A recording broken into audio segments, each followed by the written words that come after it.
बुलाकर मैं अपनी दिल की सारी कहानी में कहूंगी। मैं इस समय अपनी दुर्गा माँ को बुलाती हूँ।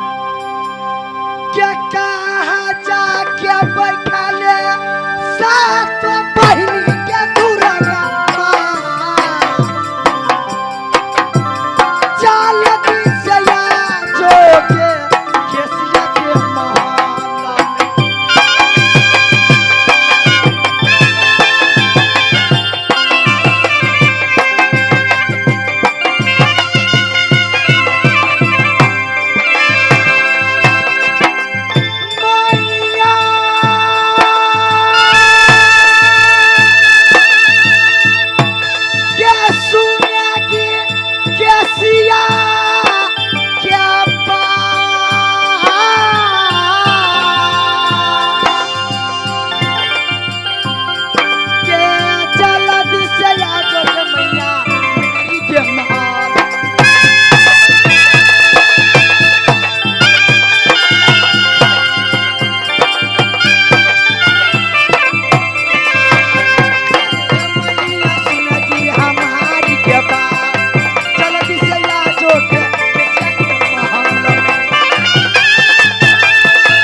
बहुत दिनों सालों से याद नवमी की दिन में पूजा किया है बेटी कैसिया, लेकिन पूजा करती हुए तुम अपनी चैन की बंसी बना रहे हो। कैसिया बेटी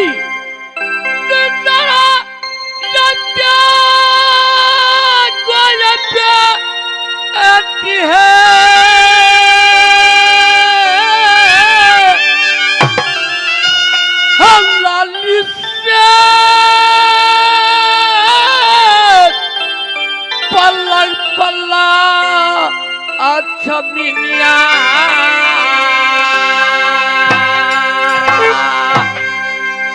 या बब्बे की कैसिया ये मैया यही है यही भावना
में आज क्या देखी? जब मैं अपनी पलंग पे मैं सो रही थी, मेरी माँ दुर्गा मेरी सपन में आई थी। मैं जाकर मैं थोड़ी देर देखती हूँ।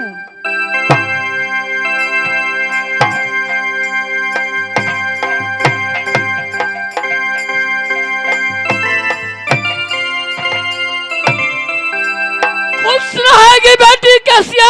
माँ उम्र तो के 1,00,000 बरस, 7 नीर बहे गंगा की, वैसे उम्र बढ़े तो हर बेटी के सिया। धन है माँ। क्या कहना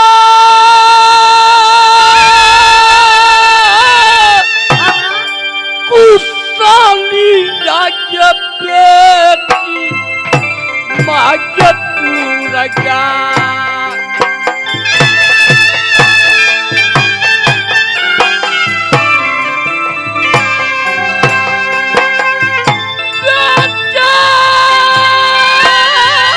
बोलेगी माँ।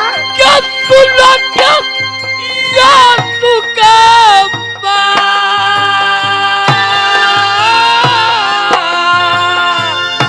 मैं सुन रही हूँ माँ।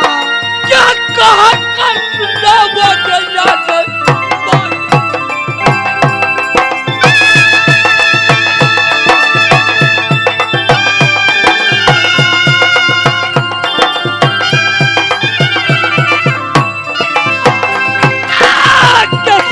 सुनो हमारी के बात के कह कुशलिया के बागे दुर्गा।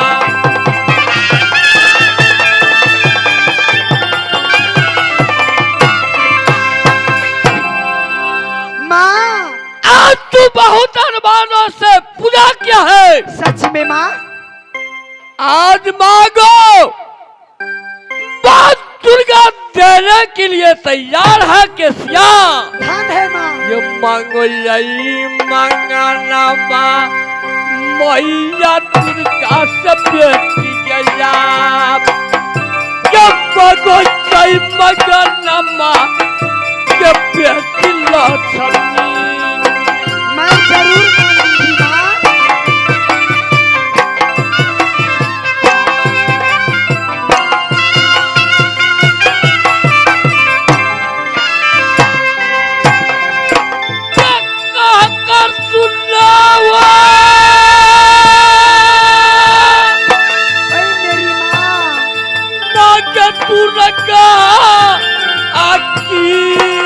हाँ माँ, क्यों नहीं, मैं जरूर मांगूंगी।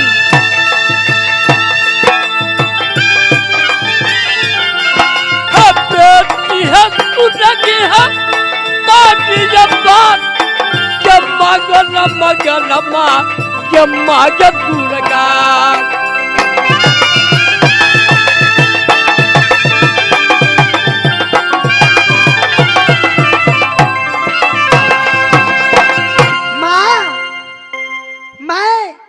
तुम्हें बचपन से पूजा करती हूँ ना माँ। क्या नहीं बेटी, बचपन से लेकर ये मेरी 12 बरस की उम्र हो गई माँ। अच्छा, लेकिन मैं तुमसे कुछ नहीं मांगी माँ। लेकिन माँ आज जो मैं मांग रही हूँ तुम दे सकती है ना माँ। मांग लो। अच्छा, लेकिन वैसे नहीं माँ। क्या बचना बना दे क्या मैया कैसिया चला। बचना बना दे क्या अपनी कैसिया।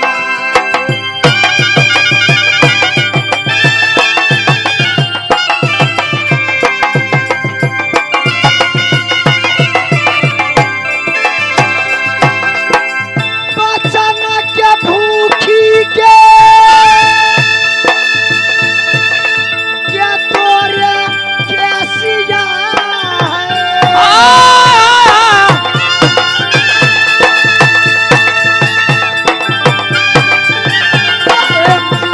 सुनेगी हमारी बात। बचन बना देंगे अब कैसिया।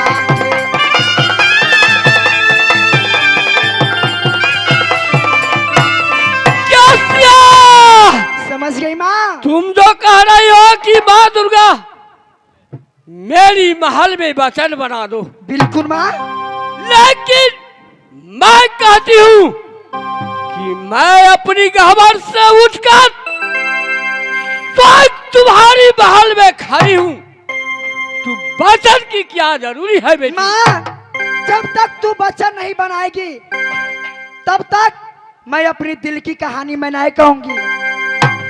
क्या कही? हाँ माँ। तू बचन की भूखिया? माँ मुझे वचन बनाने दो माँ। हाय हाय हाय। नहीं तो मैं जाकर परसों खेसराहा को पोखरी में डूब जाऊंगी। नहीं, खेसराहा पोखरी में नहीं डूबता। हाँ बेटी तुम्हें बोलिए। मैं वचन बनाती हूँ हाँ बनाओ माँ। कि ये कसत बनाती बे कि ये दोसर साथ बनाती क्या सरग सतमा या दुर्गा देती तो ओरा तोरी न कहल बे कि मैया दुर्गा के करेगी कैसिया? कितनी भोली है। क्या यसी कुंड नरक में मेरी होगी क्या कैसिया बात? क्या मांगो यही मगर लम्बा क्या मांगे दुर्गा? हाँ है मेरी दुर्गा।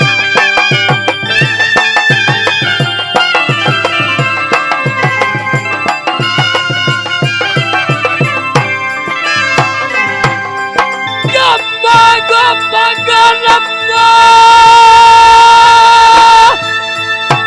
क्या बेटी लक्ष्मी इंडिया? हाँ।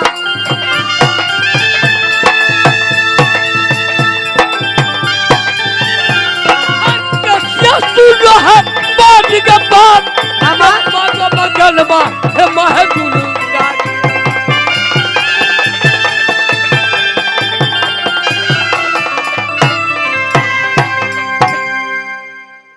धन है मेरी दुर्गा माँ, धन है माँ। माँ कान खोलकर सुन लो माँ। ओ मोरी मैया। बोलेगी बेटी? माँ हाय हाय।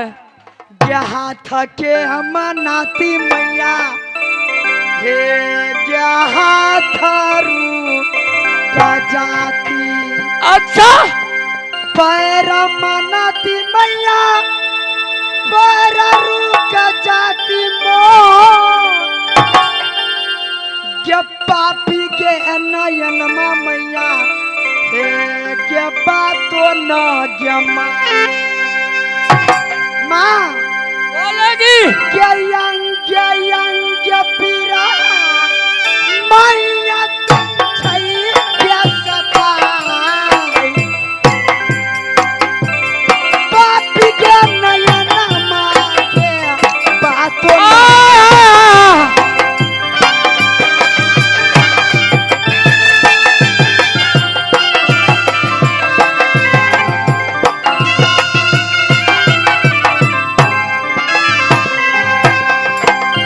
चोरी के जवानी के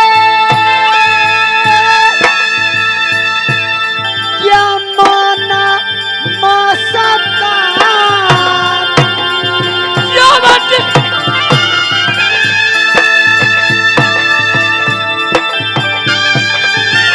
अरे मैया सुनगी हमारी के बात असबा पूरा दे न कबर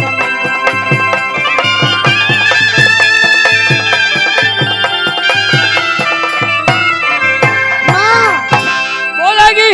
माँ के हमारा से छोटी छोटी हे के बस के ससुरबा क्या नहीं बेटी? भारी गोदी लइका ससुरा से आती जाती याद ये केसिया के करम में मैया हे के यज्ञ के लगल लेकिन किस लिए? माँ ये कचुक की सिंदूरबा बीन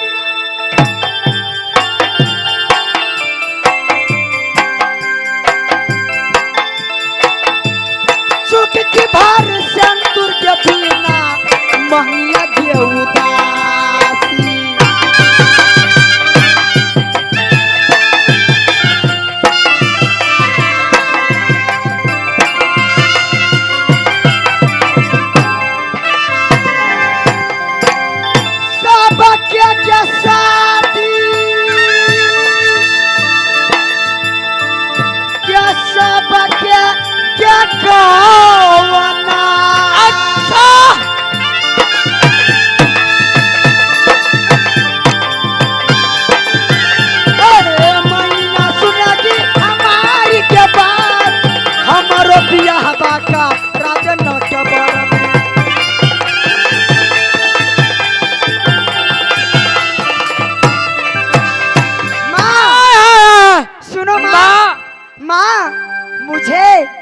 शादी चाहिए माँ। देखो ना मैं पूरी जवान हो चुकी हूँ माँ। लेकिन बेटी कैसिया, हाँ माँ।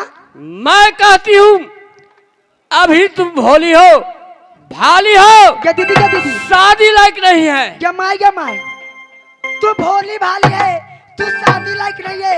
माँ मुझे शादी करवा दो। अरे पागली, तुम शांत हो जाओ, क्योंकि तुम कभी खेसराहा पोखरी में डूबती हो, लेकिन खेसराहा से श्रीमान समिति जी, हमारे पुरुषोत्तम राय जी आए हैं। अभी तुम कुछ नहीं बोलो बेटी। क्या मैं कुछ नहीं बोलूं? मैं खेसराहा में भी जाकर मैं यही कहूंगी, मैं जवान हो चुकी हूँ, मेरी शादी चाहिए। सबकी शादी हो गई है, सबकी गौना हो गई है। सुनो माँ, सबकी गोद में लड़का लड़ाली सब है, और मेरी देखो ना माँ, मैं जवानी से तो मैं बहुत अनर्थ हो रहा है। नहीं तो जानती हो तुमको नाम हंसा दूंगी। अरे पागली, सुन लो एक बात, क्या? तुम्हारी शादी में बहुत कठिनाई है। हाँ? गे दीदी, गे सबके शादी खुशी से हो जाए, हमार कठिनाई है। हाँ हाँ, तुम यदि शादी के लिए तैयार है तो यह किला 51 में तुमको नसीब बनकर घूमने होगी। माँ ये तू कैसी बानी बोल रही है? क्या मुझे नक्कीड को भेष बनाकर किला 51 में घूमनी होगी माँ? हाँ बेटी। नहीं माँ, नहीं माँ, और कोई दूसरा काम है तो मुझे सौंप दीजिए, मैं वो करने के लिए मैं तैयार हूँ माँ, लेकिन मैं नक्की नहीं बनूंगी माँ। शादी तुम नक्की नहीं बनोगी, यह किला 51 में तुमको शादी नहीं होगी। माँ क्या सच में मेरी शादी नहीं होगी माँ? मैं नकबर में कुमारी रह जाऊंगी क्या? हाँ बेटी। माँ ठीक है, तुम जो चाहेगी मैं वो करने के लिए मैं तैयार हूँ माँ। क्या करने के लिए तैयार है? क्यों नहीं माँ? तो सुन लो, यहाँ तुम अपने नटबरगढ़ में एक जादू की भैंसा बना लो। अच्छा, जादू की सिरकी बना लो। हाँ हाँ, अब किला 51 में घूमो, जो भी तुम्हारी भैंसा को नाथेगी, अच्छा, उसी वीर से शादी नचार देना बेटी। ये माई गे क्या ना कहे छे? न तो ना शादी ना होते, नहीं मारल लड़का घूमित रहे छे, कर ले शादी। माँ